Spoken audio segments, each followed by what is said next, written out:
Hey everybody, welcome to Team Tactical Game School. This is our first episode. I'm your host Andyman from Team Tactical Gaming, and I'm very excited to be here to talk to you about the Last of Us factions. So we're going to start right from the beginning. I've got my teammate here, ID Visual X. ID, say hi to everybody. Yeah. And we got Valier somewhere else on the enemy team in the map. We're gonna start from the basic functions of your character, how to move around, how to look around the map, and how to interact with your environment, the enemies, and the supplies that you can collect in the game. It's very basic stuff, but people who keep moving and master the art of finding tactical positions often win their battles in this game. So if you're an advanced player, don't worry, our videos are going to get more and more technical as we dive deeper into the skills involved in becoming a tactical gamer. So just like any other game, you use the left stick to move your character around, and you use the right stick to look around.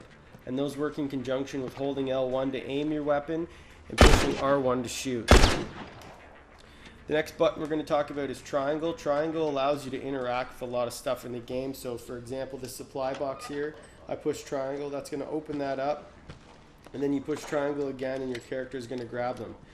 Notice I just pushed R1 there without aiming, and my guy reloaded those 2 extra bullets into my gun that I just picked up. So we've got Valier somewhere else on the map, and I'm going to show you how to interact with enemy players as well with a few of the buttons.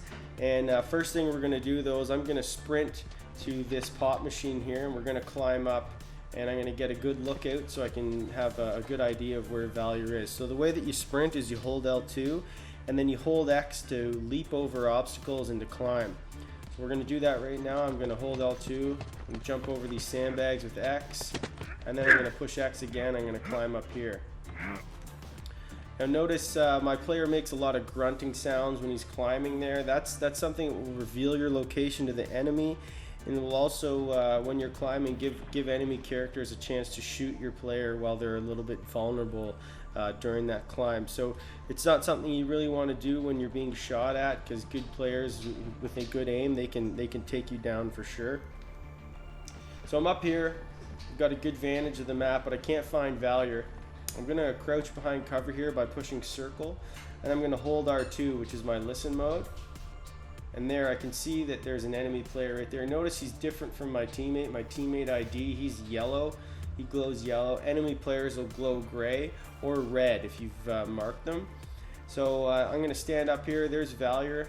Another way to keep tabs on enemies is if I push L1 and aim at them, and then I push R3. My character is going to mark that player, which you'll get a few points for doing. And you'll also have this red arrow appear over their head, which is going to reveal their location to your teammates and to you, even when they're behind cover. But keep in mind, as you do that, you're going to exclaim out and yell, and that's going to reveal your location to the enemy, just like I heard Valier when he marked me. So, you know, something to think about. If you're sneaking around an enemy team, maybe you don't want to mark a player, because your guy's going to make some noise and they're going to realize that somebody's there. So when I'm up on this ledge here and I want to drop down, you know, to get to a different spot, I'm gonna show you what happens when you do that, and you'll realize that your player is a little bit vulnerable when they drop down from height, and they also make a bit of noise when they drop down as well. So you're gonna want to think about that when you're doing it. It's not something you want to do when an enemy player can shoot at you, just like when you're climbing. So take a look at this. So notice my player made quite a bit of noise. I was vulnerable for those few seconds where you can't do anything. Your guy's just recovering from falling, and a player like Valier could easily take advantage of a situation like that, probably down your guy. So make sure, you know, if you're going to do that, you want to do it and make sure there's no enemies around that can shoot at you. So here's Valier. We've got an enemy player here. I'm going to show Valier. Everybody, Corbin, say hi to everybody. Yeah, Corbin says fuck yeah. So I'm going to show you what triangle can do. If I get behind a player and I've got a shiv, I can shiv a player by pushing triangle like this. And that's going to give you a down. It's going to give you a special execution. quite a bit of points for getting a shiv on an enemy player. So that's a good technique to try if you can get behind guys. And then we're gonna find Valier again here. Where is he? There he is. And show you a couple other things you can do with enemy players. So if I aim at Valier here, I'm gonna down my gun. And then notice if I get up close to him when he's down like this, I push triangle. That'll allow me to execute that player. Works the same for interrogation mode, and it also leaves you very vulnerable to enemy players.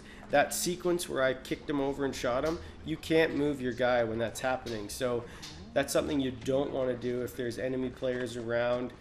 If someone can see you, even from across the map, they can down you because you're tied up in that situation.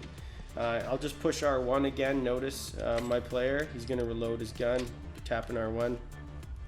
I've got Valier here again. Another way I can interact with enemies is, say I've run out of bullets, I'm desperate, you can push square and you can punch him. It takes about 4 punches to down a player, so that's something to keep in mind. If you've shot them a couple times, it might only be 1 punch, but make sure that if you're going to resort to punching a player and getting into that fist fight, you want to make sure that you don't have other enemies around that can shoot at you, because you're going to be very vulnerable. The punching motion of your guy, you're sort of stuck into that motion, for a split second, and you can't move your player when they're doing that. I've even seen players try to punch Valier, and they do this thing where they just end up punching past him, and he's been able to shiv them because of that. So that's something you don't want to get too involved with unless you're guaranteed that you're going to be able to take that guy out. You can also, your player will use boards or machetes if you've got them as your melee weapon, but those cost a lot of supplies to make, and they're limited use. You can use them 1 time and 2 times if you've got a certain class on, but once they're gone and you can't use them again. So it's something that I really try to save for the end of a match when I'm desperate. The other thing I want to talk to you guys about is the crafting menu in the store. If you push select, Valier's going to do that for me. Notice he goes into his backpack here. That's another thing that you don't want to do if you're exposed to enemy players. Notice Valier's just sitting there chilling. I could shoot him, start shooting him, and then when he pushes select to get out of that menu, he still has to stand up and put his backpack on, which if I get a couple shots on him, he's going to be really disadvantaged if he wants to engage me in combat. So do that behind cover. So I'll show you what the store looks like. Brings you into this menu here. You can use the D-pad to move around and select. These are the different items that I can create. And as you can see right now, it shows me with the red squares which items I'm missing in order to create that thing that I've highlighted. So I actually can't make anything right now, so I would need to go to a box. And then if I push R1 in the crafting menu, I can go to the store where I can do stuff like upgrade my weapons or buy armor. So I'm gonna run over to a box here actually, and I'll just show you the difference. If I pick up a few more supplies, grab a few things, go back into my store, and look at that. I can make a shiv, I can make a smoke bomb. So notice I was able to make a bomb there as well, but once I used up the scissors, the blade, sorry, for that shiv, I'm not able to make that bomb anymore because I need it to make. I need those blades that I don't have anymore because they've been tied up by using the shiv or making the shiv. Yeah, so I hope you guys enjoyed the video. It's basic stuff, like I said, and we're going to get more technical as we go along. I hope everybody learned something, and stay tuned as we're going to have another video after this that's going to talk about the different survival skills you can use that affect how your player moves around the match and interacts with the environment. Thanks for watching.